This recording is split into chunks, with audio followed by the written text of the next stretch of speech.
जिस हिसाब से आईपीएल 2025 के मेगा ऑक्शन की खबरें निकल करके आ रही हैं, ऐसा लग रहा है कि जुलाई का नहीं बल्कि अक्टूबर या नवंबर का महीना चल रहा हो। लेकिन अगर आप 5 स्पोर्ट्स के रेगुलर व्यूअर हो तो हमने आपको मई जून के आसपास ही बता दिया था कि क्योंकि इस साल मेगा ऑक्शन होना है तो तमाम फ्रेंचाइजीज और बीसीसीआई जुलाई के महीने से आईपीएल 2025 के मेगा ऑक्शन और उससे भी पहले रिटेन और रिलीज खिलाड़ियों की लिस्ट बनाने की तैयारी शुरू करेंगी। और इसमें उनको कई टीमों को अपना कप्तान बदलना होगा, कई टीमों को अपना सपोर्ट स्टाफ चेंज करना होगा, नियम क्या होंगे, रूल क्या होंगे, इसको लेकर के रोज नई नई अपडेट हमारे सामने निकल करके आ रही है। और आज सुबह सुबह एक बार फिर से 5 बड़ी अपडेट आईपीएल 2025 के मेगा ऑक्शन से जुड़ी हुई हम आपके सामने लेकर के हाजिर हो गए हैं। तो बिना देर किए सबसे पहली अपडेट आपको बताते हैं गुजरात टाइटंस के खेमे से, जहां पर आशीष नेहरा और विक्रम सोलंकी आईपीएल 2025 के मेगा ऑक्शन से पहले गुजरात टाइटंस से अलग हो सकते हैं और अपने कोचिंग ड्यूटीज के अपने रोल से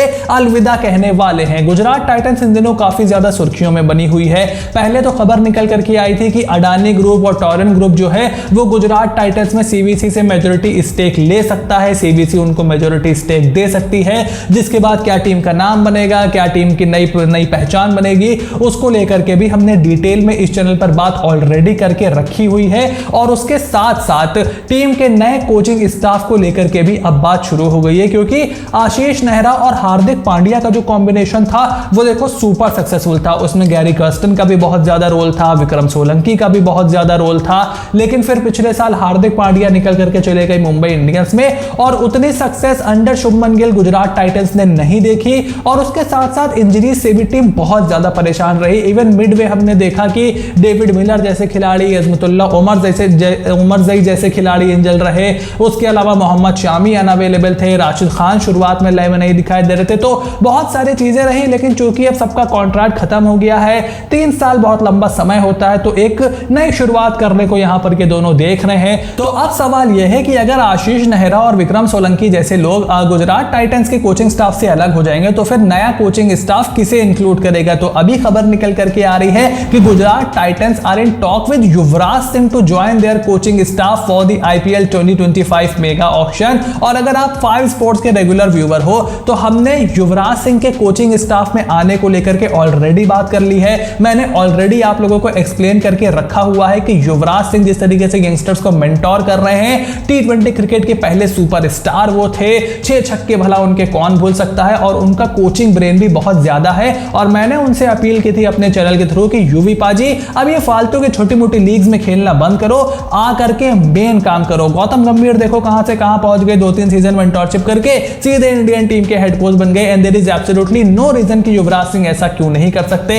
हालांकि मुझे ऐसा लगता था कि कोलकाता नाइट राइडर्स थोड़ी सी चुस्ती फुर्ती दिखाएंगे और युवराज सिंह को अपने पाले में करने की कोशिश करेंगे। एसआरके और यूवी का एक बेहतरीन हैंडसम सा कॉम्बो हमको देखने को मिलेगा। बट चूंकि शुभमन गिल गुजरात टाइटंस के कैप्टन हैं, गुजरात टाइटंस को वो लीड करने वाले हैं, मोस्ट प्रोबेबली इस साल भी रिटेन तो वो होंगे ही होंगे। और युवराज सिंह के साथ बहुत क्लोज रिलेशनशिप शेयर करते हैं, दोनों पंजाब से आते हैं। शुभमन गिल के करियर में सबसे बड़ा योगदान अगर किसी मेंटोर का है तो आई थिंक वो युवराज सिंह का होगा। खास करके इंटरनेशनल स्टेज पर उनको किस तरीके से ग्रूम युवराज सिंह ने किया ये हम सब देख रहे हैं। तो वहां पर काफी पर्सनल रिलेशनशिप है, काफी क्लोज एक दूसरे के हैं वो। तो शुभमन गिल का भी इसमें कुछ ना कुछ रोल होगा कि यूवी पाजी आप आ जाओ और साथ में टीम संभालते हैं। और युवराज सिंह के जिंदगी के अगले पड़ाव के लिए, उनके कोचिंग करियर के लिए भी ये बहुत इंपॉर्टेंट होगा। So best of luck for Gujarat Titans अगर वो युवराज सिंह को वाकई में अपने सपोर्ट स्टाफ में इंक्लूड कर सकते हैं। हालांकि कोलकाता नाइट राइडर्स को भी इसके ऊपर जरूर नजर रखनी चाहिए। और वहीं टाइम्स ऑफ इंडिया ने रिपोर्ट कर दिया है कि Rahul Dravid is likely to join Rajasthan Royals as their head coach for the IPL 2025। अब ये भी अगर आप हमारे चैनल को देखते हो तो बहुत पहले हमने आपको एक्सप्लेन कर दिया था कि चूंकि राजस्थान रॉयल्स से बहुत क्लोज बॉन्ड शेयर करते हैं राहुल द्रविड़, पहले उनके कप्तान रह चुके हैं, मेंटोर रह चुके हैं, कोच रह चुके हैं। और जब तक राजस्थान रॉयल्स पे वो 2 साल का बैन नहीं लगा था, राहुल द्रविड़ उन्हीं के साथ थे। उसके बाद वो दिल्ली डेयरडेविल्स भी रहे 1 साल। और अब जब वो इंडियन कोचिंग ड्यूटीज से पूरी तरीके से मुक्त हो गए हैं, एनसीए वगैरह का टेन्योर भी उनका कब का खत्म हो चुका है, तो सब कुछ कर के अब एक बार फिर से आईपीएल में हमें वो नजर आने वाले हैं। पहले अपडेट आई थी कि कोलकाता नाइट राइडर्स ने भी उनको अप्रोच किया था, बट मैंने उस टाइम भी एक्सप्लेन किया था कि क्योंकि राजस्थान रॉयल्स से बहुत क्लोज बॉन्ड उनका रहा है, काफी लंबे समय तक वो फ्रेंचाइजी के साथ रहे हैं, तो I will not be surprise अगर वहां पर उनको अप्रोच ना किया जाए और वहां पर अगर वो एज अ हेड कोच जाते हैं तो कुमार संगकारा का क्या होगा? देखो वो डायरेक्टर ऑफ क्रिकेट रहने वाले हैं। तमाम फ्रेंचाइजीज जो अलग अलग आरआर की हैं, जैसे पाल रॉयल हो गई और भी 2-3 फ्रेंचाइजीज हैं, तो वहां पर वो अपना समय दे सकते हैं। और राहुल द्रविड़ पूरी तरीके से राजस्थान रॉयल्स के ऊपर कॉन्सेंट्रेट कर सकते हैं। तो राहुल द्रविड़ राजस्थान रॉयल्स जा रहे हैं और गुजरात टाइटंस को भी अपने एक नए कोच की जरूरत है। तो इंडियन कोच इस समय काफी ज्यादा डिमांड में रहने वाले हैं। और उसके बाद 2 टीमों से रिटेन खिलाड़ी और रिलीज खिलाड़ियों को लेकर के बड़ी अपडेट निकल करके आई है, जहां पर सबसे पहले सनराइजर्स हैदराबाद के खेमे से निकल करके आई है कि Umran Malik is not likely to be retain by Sunrisers Hyderabad before the mega auction of 2025। देखो उमरान मलिक का एक बहुत ही क्यूरियस केस है। When he first busted on to the scene back in 2020-2021, ऐसा लग रहा था कि इंडिया को एक ऐसा बॉलर मिल गया है, एक ऐसी क्वालिटी का बॉलर मिल गया है जो कि वर्ल्ड में आपको ढूंढने से आसानी से नहीं मिलेगा। उसके बाद तो उनको टेस्ट टीम में डालने की भी बात हो रही थी। यह था कि बहुत बड़े सुपरस्टार वो बनेंगे। 22 के मेगा ऑक्शन से पहले उनको रिटेन किया था सनराइजर्स हैदराबाद ने, बट करियर उनका देखो जहां शुरू हुआ अभी भी वहीं पर अटका है। यंगस्टर है, बहुत तेज बॉलिंग करता है, स्पीड है, ये है वो है। वो पूरी हाई क्रिएट हुई बट वो परफॉर्मेंस में नहीं बदली। और वो इसलिए नहीं बदली क्योंकि टैलेंट उस तरीके से निखारा नहीं गया। चाहे 2023 का आईपीएल हो, चाहे 2024 का आईपीएल हो, उतने मौके मिले नहीं उमरान मलिक को खेलने के लिए। तो उनके करियर के लिए अच्छी चीज है कि वो सनराइजर्स हैदराबाद से अलग हो जाए। ऐसा मैं क्यों कह रहा हूं? क्योंकि देखो कोलकाता नाइट राइडर्स हो गई, मुंबई इंडियंस हो गई या फिर राजस्थान रॉयल्स हो गई, ये जो अपने यंग प्लेयर निकाल करके लाते हैं उन पर साल भर मेहनत करते हैं। अपनी अपनी एकेडमीज ये फ्रेंचाइजीज चलाती हैं और प्लेयरों को ग्रूम करती हैं। चाहे केकेआर एकेडमी हो मुंबई में मुंबई इंडियंस की एकेडमी हो, राजस्थान रॉयल्स क्रिकेट एकेडमी भी है। ध्रुव जुरेल उसको अपने सक्सेस का बहुत ज्यादा क्रेडिट देते हैं। रियान पराग पर बहुत ज्यादा मेहनत राजस्थान रॉयल्स की टीम ने की। तो ये टीमें देखो पिछले 3-4 सालों में कितनी कंसिस्टेंट रही है। केकेआर 2021 के फाइनल में पहुंची, 22-23 उनका खराब गया, लेकिन उनके यंगस्टर्स ने परफॉर्म किया था। वो इसलिए खराब गया क्योंकि उनका ऑक्शन बहुत खराब जाता था, बट उन्होंने देखो कितने सारे यंगस्टर भारत को दिए। रिंकू सिंह वहां से निकले हैं, हर्षित राणा वहां से निकले हैं, Nitish Rana, Venkatesh Iyer,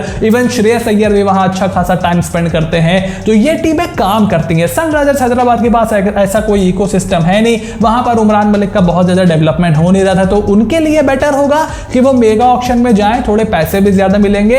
and let's hope कि कोई अच्छी फ्रेंचाइजी जो कि उनके करियर को अच्छी ऊंचाई तक पहुंचाने में उनका साथ दे, वो उमरान मलिक को खरीदे। और उसके बाद कोलकाता नाइट राइडर्स से भी उड़ती उड़ती एक अपडेट आई है कि सूर्यश शर्मा और KS Bharat are not likely to be retain by Kolkata Knight Riders. देखो केएस भरत का तो अंडरस्टूड है यार कि उनको मेगा ऑक्शन से पहले तो आप नहीं ही रिटेन करोगे, लेकिन सूर्यश शर्मा देखो उन चुनिंदा नामों में से एक है जिसका मेगा ऑक्शन की वजह से केकेआर को लॉस उठाना पड़ेगा।